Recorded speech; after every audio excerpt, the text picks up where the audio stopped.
અને હવે સીધા જઈશું વડાપ્રધાન નરેન્દ્ર મોદીના સંબોધનમાં। कि सारा कंट्रोल अपने पास रखे, दूसरों को कुछ करने ही न दे।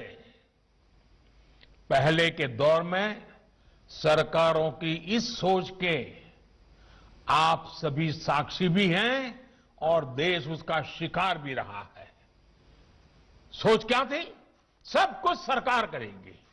घड़ी बनानी हो तो सरकार बनाती थी, स्कूटर बनाना हो सरकार बनाती थी, टीवी बनाना हो तो सरकार बनाती थी, यहां तक कि ब्रेड और केक भी सरकार ही बनाती थी।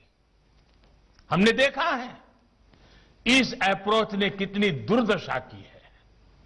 इससे अलग एक दूरदर्शी और निर्णायक सरकार हर स्टेक होल्डर को प्रोत्साहित करती है ताकि वो अपनी क्षमताओं का पूरा उपयोग कर सके। साथियों, पिछले 6 वर्षों में भारत ने भी ऐसी ही सरकार देखी है जो सिर्फ और सिर्फ 130 करोड़ देशवासियों के सपनों को समर्पित है, जो हर स्तर पर देशवासियों को आगे लेने के लिए काम कर रही है। भारत में आज हर क्षेत्र में हर स्टेक होल्डर की भागीदारी बढ़ाने के लिए काम हो रहा है। इसी सोच के साथ मैन्युफैक्चरिंग से एमएसएमई तक, एग्रीकल्चर से लेकर इंफ्रास्ट्रक्चर तक, टेक इंडस्ट्री से टैक्सेशन तक, रियल एस्टेट से रेगुलेटरी ईजिंग तक चौतरफा रिफॉर्म किए गए हैं। आज भारत में कॉरपोरेट टैक्स दुनिया में सबसे कॉम्पिटिटिव है। आज भारत दुनिया के उन कुछ देशों में शामिल है जहां फेसलेस असेसमेंट और फेसलेस अपील की सुविधा है।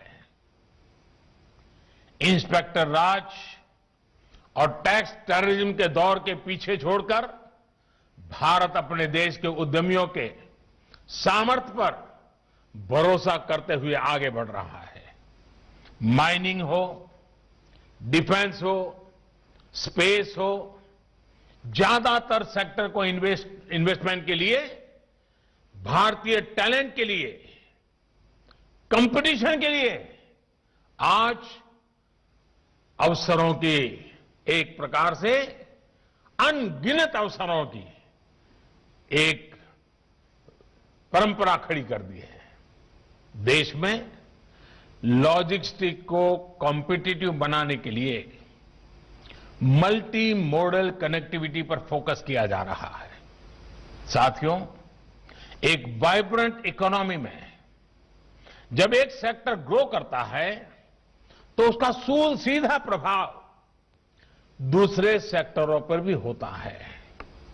लेकिन आप कल्पना कर सकते हैं कि अगर एक इंडस्ट्री से दूसरे के बीच में बेवजह की दीवारें खड़ी कर दी जाए तो क्या होगा? तब कोई इंडस्ट्री उतनी तेजी से ग्रो नहीं कर पाएगी जितनी की उसमें ताकत है, जिसका तो करना चाहिए।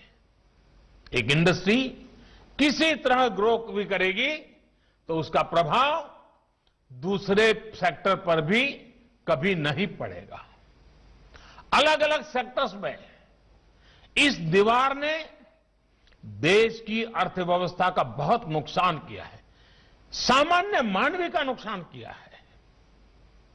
अब देश में जो रिफॉर्म हो रहे हैं वो इन दीवारों को हटाने का काम कर रहे हैं।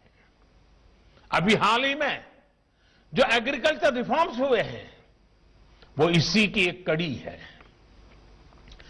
एग्रीकल्चर सेक्टर और उससे जुड़े अन्य क्षेत्रों, चाहे वो एग्रीकल्चर इंफ्रास्ट्रक्चर हो, फूड प्रोसेसिंग हो, स्टोरेज हो, कोल्ड चेन हो, इनके बीच पहले हमने ही ऐसी दीवारें देखी हैं।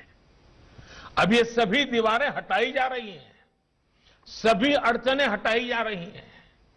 इन दीवारों के हटने के बाद, इन रिफॉर्म्स के बाद किसानों को नए बाजार मिलेंगे, नए विकल्प मिलेंगे, उन्हें टेक्नोलॉजी का ज्यादा लाभ मिलेगा। देश का कोल्ड स्टोरेज इंफ्रास्ट्रक्चर आधुनिक होगा।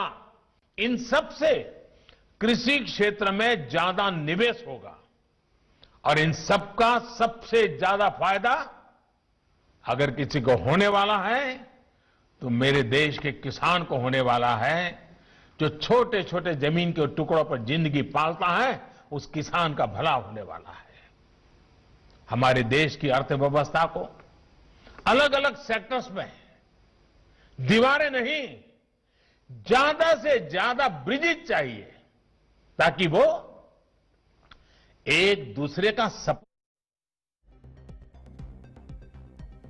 તો એફઆઈસીસીઆઈના વાર્ષિક સંમેલનમાં વડાપ્રધાન નરેન્દ્ર મોદીએ એફઆઈસીસીઆઈની 93મી એજીએમનું ઉદ્ઘાટન કર્યું અને આ જ ઉદ્ઘાટન બાદ જે કોરોના કાળમાં દેશની જે આર્થિક સ્થિતિ છે જે બગડી છે તે હવે સતત સુધરી રહી છે।